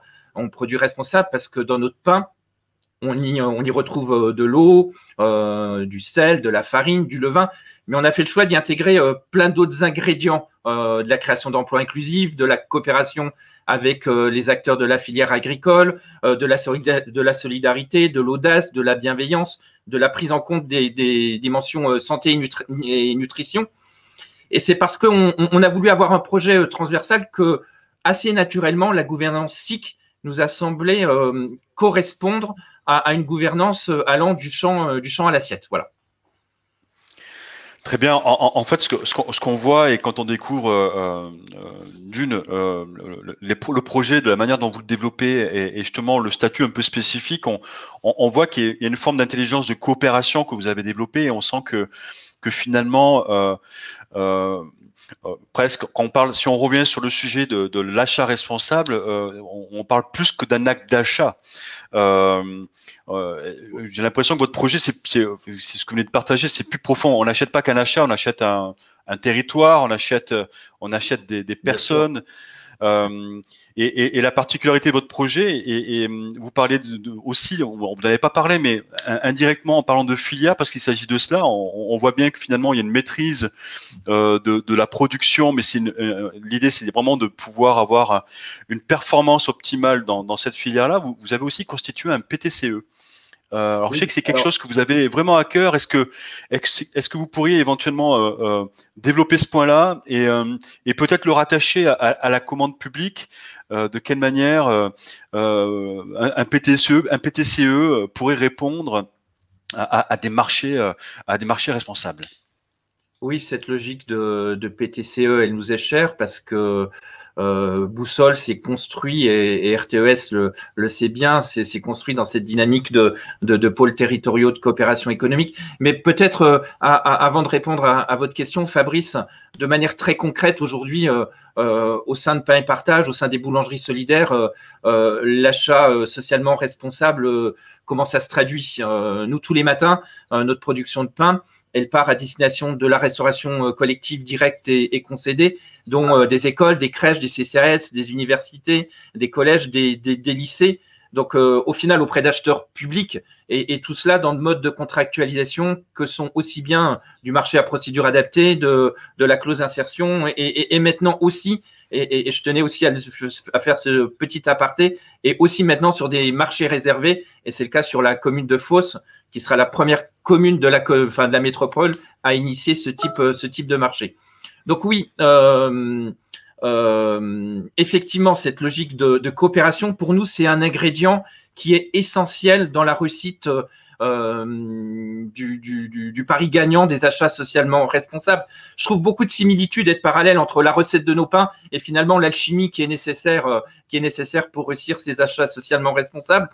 Alors, j'ai envie de citer quelques ingrédients qui me semblent nécessaires, dont la coopération, et je reviendrai plus spécifiquement. Je pense que le premier ingrédient, c'est la qualité du produit et du service. Voilà, ça, je pense que c'est indéniable. Pas de bon pain, pas d'espoir hein, sur le développement. C'est trivial, mais c'est d'abord la base. Le deuxième ingrédient qui nous semble essentiel dans la réussite des achats socialement responsables, c'est la convergence d'intérêts et l'intelligence collaborative. Pour nous, il y a un triptyque qui est essentiel, qui est le triptyque entre le politique, les élus, les techniciens et les opérateurs de terrain que peuvent représenter aujourd'hui Pain et Partage et Boussole. L'élan politique ne suffit pas. L'engagement des techniciens souvent ne fait pas écho. Et puis souvent, nous, opérateurs, on va s'épuiser dans notre force de persuasion. Le troisième ingrédient qui me semble important aussi, c'est une histoire. Alors la collectivité, elle va lancer un appel d'offres, elle sait bien le faire à destination des besoins de ses concitoyens. Elle maîtrise, elle connaît les usages. Nous, ce que nous devons faire, c'est raconter une histoire. C'est raconter que derrière le pain, ce que l'acheteur public va acheter, c'est une histoire. Par qui c'est fait, comment c'est fait, d'où ça vient, quelle est la juste rémunération de l'ensemble des parties prenantes. Et puis un quatrième ingrédient qui effectivement est certainement la colonne vertébrale, c'est la coopération, c'est la filière, c'est la mesure d'impact.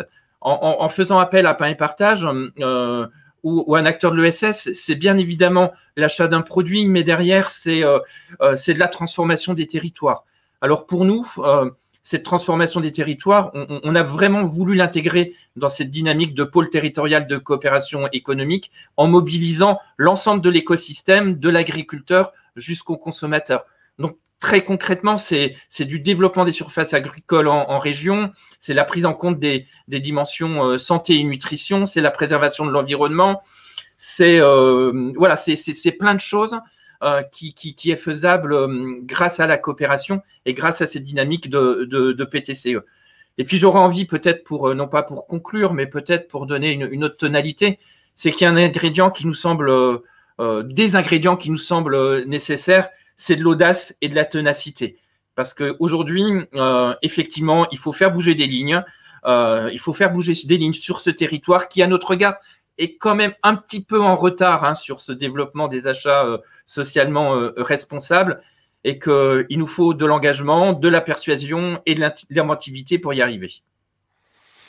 Très bien. Bah, écoutez, merci Samuel. Je vois le temps qui passe et on aurait envie de vous laisser encore une petite heure pour mieux connaître et aller un petit peu plus en profondeur. Je pense en tout cas que le message est bien passé. Puis en tout cas, le message que vous avez véhiculé, j'ai envie de dire, avant d'arriver à la fin de cette conférence, elle est vraiment représentative, j'ai envie de dire, du secteur de l'économie sociale et solidaire, où on va retrouver ces valeurs de coopération, de gouvernance, où il y a des parties prenantes sur les projets et une implication sur les territoires avec les citoyens, les acteurs économiques. Voilà, j'ai envie de dire, on fait une belle mayonnaise avec tout ça, mais on était plutôt sur le terrain du pain. Donc, je vais rester sur cette image de pain qui était une belle image au niveau des ingrédients et de ce mélange qui permet d'avoir un bon produit en fin de course.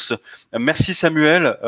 Merci. Je vous souhaite en tout cas une bonne continuation dans ce beau projet. Et si vous avez des questions ou si vous souhaitez en tout cas rester en contact avec justement Pain et Partage, si vous avez des questions, si vous êtes une collectivité et que vous souhaitez peut-être juste accueillir ce type de projet-là sur votre territoire, n'hésitez pas à vous rapprocher de la CRESPACA ou directement sur la plateforme. Vous avez un site internet sur lequel on peut vous joindre. En tout cas, voilà, je vous encourage vivement à vous rapprocher d'eux. Merci Samuel, à bientôt. Merci, à bientôt. Je vous propose de refermer ce plateau et finalement de revenir avec Anne-Laure Federici du RTES, avec qui nous avons commencé cette conférence.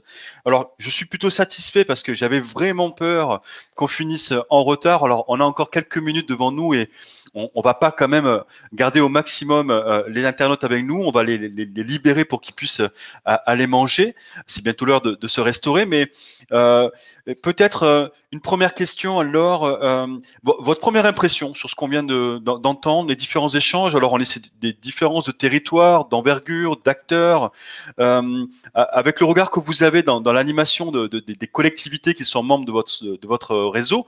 Qu'est-ce que ça vous inspire?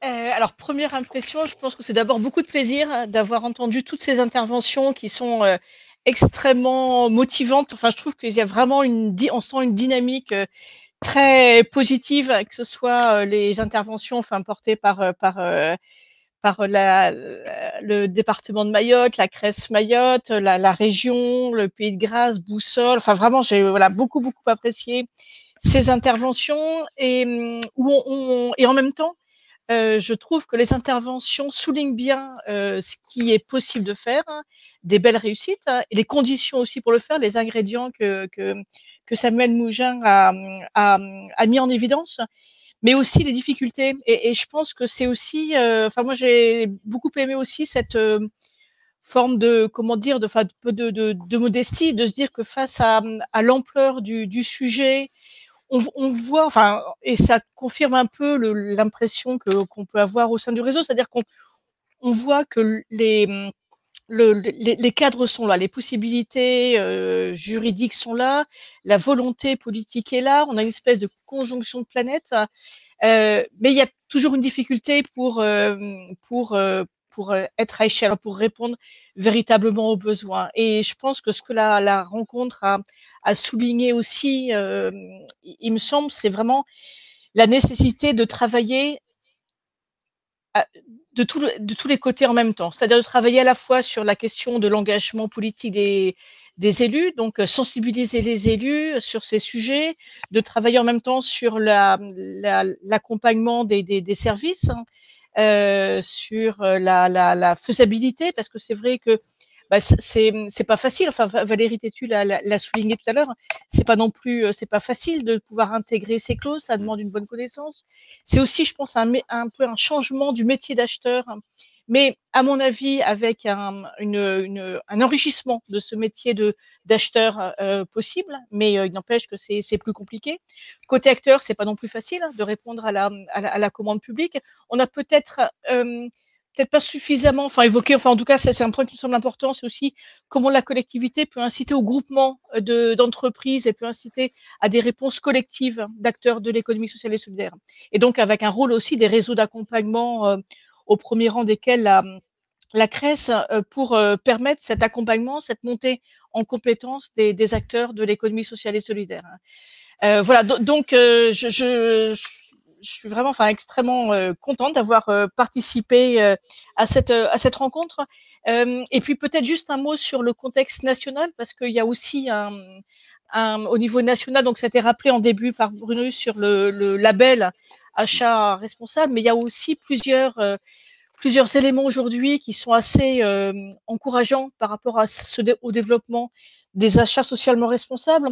Je pense d'une part à la sortie prochaine du plan national des achats publics durables, le PNADD pour la prochaine période 2021-2025, avec, alors il n'est pas encore sorti, mais ce qu'on a pu voir, des objectifs extrêmement ambitieux en matière de prise en compte de considérations sociales et environnementales, avec un objectif que 30% des marchés d'ici 2025 aient une considération sociale dans les marchés, dans l'ensemble des marchés, et 100% de considération environnementale pour les marchés publics. Donc il y a cet objectif avec le plan national d'achat durable. Il y a également le guide des aspects sociaux de la commande publique qui va sortir on espère dans le mois qui vient. Et avec on a été un peu associé au guide, et avec une vraie volonté à la fois pédagogique, de partage d'expérience, parce que c'est un élément important. Et puis, ce qui me semble aussi intéressant, c'est qu'aujourd'hui, ce guide, il a une vision élargie. Donc, c'est à la fois l'insertion des personnes éloignées de l'emploi, c'est aussi la question de la lutte contre les discriminations et l'égalité femmes-hommes dans les marchés publics. C'est aussi la prise en compte de l'innovation et de l'économie circulaire, sur lequel l'économie sociale et solidaire a vraiment un rôle à jouer. Et puis enfin, on le voit aussi au sein des débats au Parlement. Il y a une mission parlementaire qui a été confiée donc à 2 députés par Jean Castex sur la question de la commande publique. Et puis dans le cadre du projet de loi climat et résilience, il y a eu plusieurs articles extrêmement encourageants qui ont été adoptés pour que les objectifs sociaux et environnementaux soient plus systématiquement intégrés dans les achats publics. Voilà, donc nous semble un cadre assez optimiste et mobilisateur sur cette dimension, et un sujet sur lequel la coopération entre collectivités locales et acteurs de l'économie sociale et solidaire, entre différents niveaux de collectivités locales et différents acteurs du territoire. Et c'est vrai que ce qu'expliquait Valérie Tétu sur le fait que l'importance de travailler avec les autres acteurs du territoire pour atteindre une certaine puissance de frappe était important. Voilà, donc il y a beaucoup de choses à faire. Oui, c'est ensemble, on va beaucoup plus loin, j'ai envie de dire. Ouais. Et peut-être juste pour conclure, en effet, et je vous rejoins sur cette idée de comment réussir à faire le lien entre tout ça. Peut-être que le rôle des CRES est essentiel aussi sur les régions pour justement s'articule bien entre, on va dire, les têtes de réseau ou les entreprises aussi qui peuvent adhérer en direct. Donc il y a une vraie connaissance des territoires, mais aussi des collectivités et des enjeux qui sont les leurs. Voilà, peut-être juste pour rappeler que elles peuvent être ces facilitatrices de mise en relation, de construction. Vous parlez en effet, et c'est un sujet, si on avait un peu plus de temps, que j'aurais aimé même aborder, en effet, de groupement d'entreprises. Mais en tout cas, c'est peut-être pour conclure, puisque la CRESPACA était quand même à l'origine de l'organisation de ce salon, peut-être de finir sur, en invitant les internautes, les participants à cette conférence, de peut-être si vous avez des questions et que vous n'êtes pas de la région PACA, puisqu'on est sur un événement qui est dématérialisé, peut-être de vous rapprocher d'une chambre régionale de votre région pour aller un petit peu plus loin sur ces sujets d'achat socialement responsable. Écoutez, je tiens à vous remercier. Je vois qu'on est plutôt dans les temps. J'ai pas vu d'autres questions. Alors, peut-être un petit message à la régie de communication avant de peut-être. On m'annonce que c'est parfait. Il n'y a pas plus d'autres questions, donc tant mieux. Si c'est parfait, on va pouvoir libérer tout le monde. Je tiens vraiment à remercier l'ensemble des intervenants. Merci pour la qualité de vos partages, la richesse de vos expertises. Je tiens aussi à remercier les organisateurs que sont la CRESPACA et la région PACA. Un petit up à la société de communication AOS qui a organisé et qui a piloté la régie de communication et tous les aspects techniques. C'est une vraie prouesse avec une dizaine de participants en même temps. Il me reste juste à vous souhaiter une très belle journée. On reste en contact. Le salon n'est pas terminé. Vous allez encore avoir certainement le programme avec le jingle de fin et éventuellement revenez sur le site de la CRESPACA pour vous connecter sur d'autres programmes, sur d'autres conférences qui ont lieu jusqu'en fin d'après-midi. Je vous souhaite une très belle journée. Je vous dis à bientôt. Au revoir.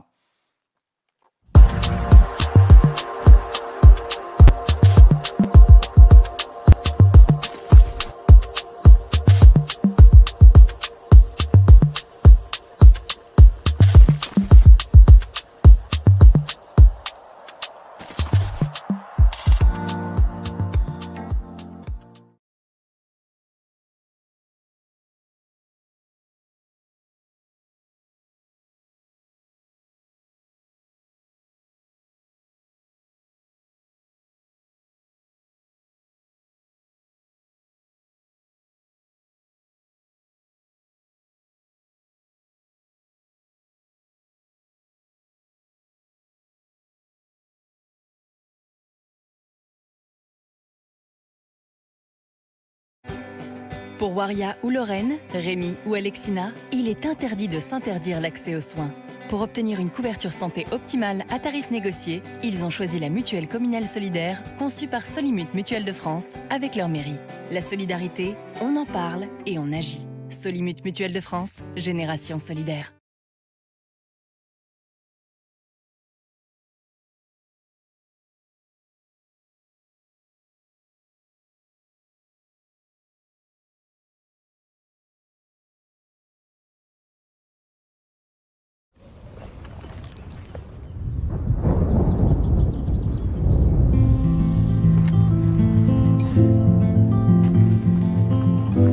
Nous sommes un lien entre les gens, un lien de confiance et de solidarité, mais aussi et surtout un lien pour aller plus loin et permettre à chacun de vivre mieux. Nous sommes Aesio, une nouvelle mutuelle qui se construit pour et avec vous. Aesio, décidons ensemble de vivre mieux.